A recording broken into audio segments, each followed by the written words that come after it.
welcome to our briefing. The presenter for this topic is Sharanya Anguraj.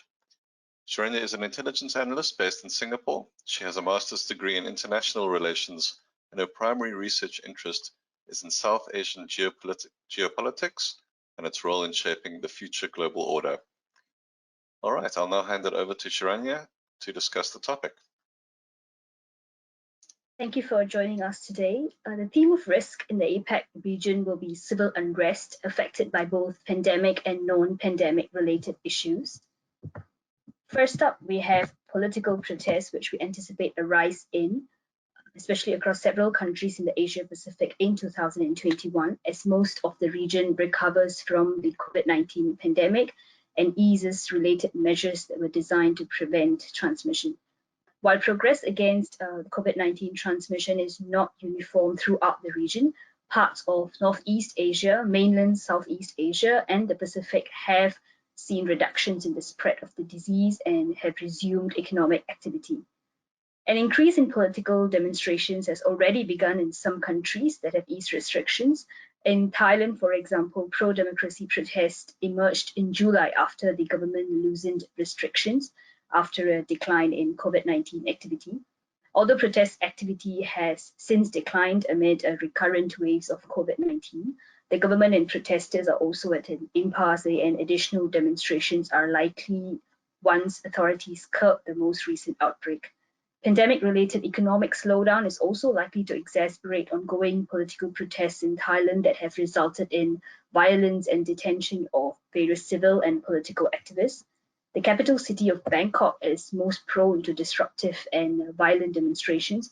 Foreigners participating in political discussions and gatherings are also at risk of arrest under the lèse-majesté laws that prohibit criticism of the Thai monarchy. An increase in demonstrations is also expected in Myanmar in the coming months. The military has seized power and declared a state of emergency in the country. Multiple members of the country's ruling National League of Democracy are under detention. Rival demonstrations by pro-democracy and pro-military groups are likely to further stoke tensions, especially as the threat of COVID-19 eases. Political protests are also likely to continue in South Korea, where an election is slated to be held in 2022. In the run-up, conservative political parties and nationalist groups continue to oppose President Moon Jae-in's domestic agenda and engagement policy with North Korea, as well as alleged corruption within the government. Protests are likely to increase in frequency and size as authorities further ease gathering restrictions following the latest wave of transmission, especially in metropolitan Seoul. Political tensions also exist in several other regions, several other locations in the region.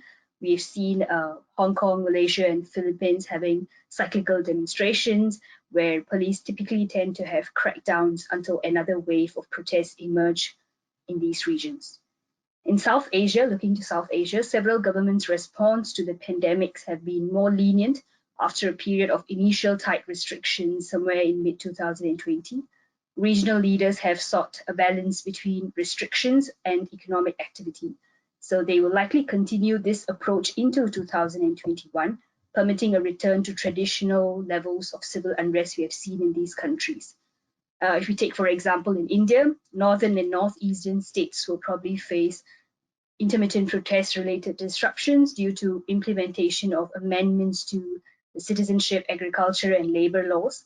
Political violence is also likely in April and May amid elections in at least 5 states of the country. The threat of communal violence and Islamist militant attacks remain in the country as endemic to the country. We also anticipate a rise in such demonstrations where in proposed changes to the legal personal laws and which are perceived to be anti-Muslim by some groups. In Pakistan, there are more serious challenges to the ruling Pakistan Tehreek-e-Insaf party. Opposition leaders have vowed to continue demonstrations until the current government resigns. And the challenges may also disrupt efforts to resolve the country's debt crisis, energy crisis, and confront an increasing COVID-19 caseload. Elsewhere, we also see insurgent violence and political unrest affecting Nepal as a looming power struggle threatens to break up the Nepal Communist Party, currently headed by a coalition government. The parliament has already been dissolved and election is likely due in April. So moving away from the politics of the region, we also see one other major group that are likely to protest being the labor groups. The potential for labor unrest is mainly due to restrictions that have hindered economic growth throughout the region, especially in export-driven economies that are driven or reliant on customers from the West, such as the US and Europe.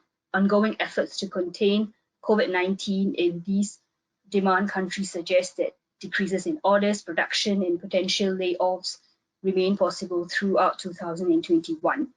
One good example is we see in Indonesia, even other non-pandemic related reasons such as labor reforms is likely to continue causing demonstrations. The omnibus law was controversial in Indonesia among labor groups, and this will require additional regulation throughout 2021, further motivating unions and other groups to protest. In Cambodia, the garment history is hard hit. It employs around 600,000 people and accounts for 80% of the country's exports. So the potential for strikes will increase until the international economy begins to recover. Bangladeshi authorities have already also expressed concerns about a slow economic recovery for the ready-made garment export industry, and the lack of relief measures or the inability of governments to produce tranche of relief measures may result in an unemployment spike and may fuel potentially violent labor unrest. Moving away from labor groups, ultimately we see that the pandemic will continue to affect the course of civil unrest across the region. The potential of second or recurrent waves of transmission remain possible in some countries, and each country has a varied response and preparedness level to face such recurrent infections. New restrictions on movements and gatherings would substantially decrease the likelihood of demonstrations in many countries. However, such measures can also be seen as a way for the government to quell anti-government protests, and we have seen retaliatory demonstrations against any new measures. Most of these retaliatory protests are held by political groups as well as labor groups.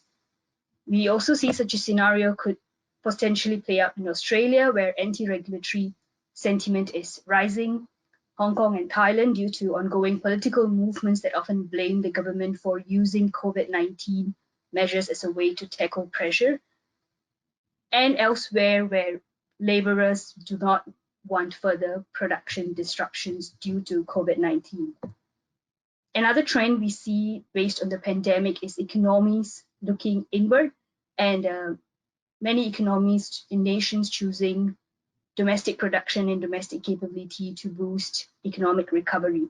This has resulted in a change or possible change in the regulatory environment for many businesses, and we may see related business disruptions as and when countries decide to implement regulatory changes to foreign investors.